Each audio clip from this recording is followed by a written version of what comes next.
দেবতা কভুও ক্ষুধার অন্ন নিয়ে আসে না দ্বারে। মানুষের তৈরি নানাবিধ অন্ন দিতে হয় বরং তারে। মিথ্যে বলিনি ভাই, যা দেখা যায় তাই বলেছি, নেইনি কল্পনার ঠাঁই।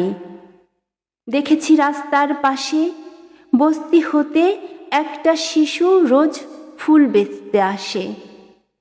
একটা মানুষ শুধায় তারে, এই ঘরে তোর মা বাবা ভাই বোন কি কেউ নেই? মা আছে, কি যেন অসুখে বিছানায় শুয়ে থাকে।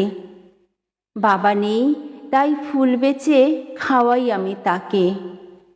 ফুল নিয়ে ঘুরতে ঘুরতে গায়ে পাই না বল, শুনে মানুষটা ঠেকাতে পারে না নিজ অশ্রু জল। হাত ধরে টেনে নিয়ে যায় কাছাকাছি দোকানে, শুধুমাত্র পোলাও বিরিয়ানি বিক্রি হয় ওখানে। এক প্যাকেট বিরিয়ানি কিনে দিয়ে শিশুর হাতে বলে, এখনই খেয়ে নে তুই, শক্তি পাবি তাতে। শিশুটি বলে, মাকে রেখে কেমনে একা খাই, জগতে আমার মা ছাড়া যে আপন কেউ নাই। আরেক প্যাকেট বিরিয়ানি আর কিছু টাকা দিয়ে বলে লোকটা, মায়ের জন্য এখনই জানিয়ে।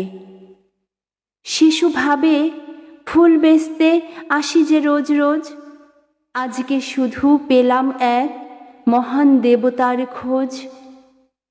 এমনি ভাবে আরো দেবতা যদি রোজ আসতো, অসহায় মা আর শিশুরা খুশির সাগরে ভাসত।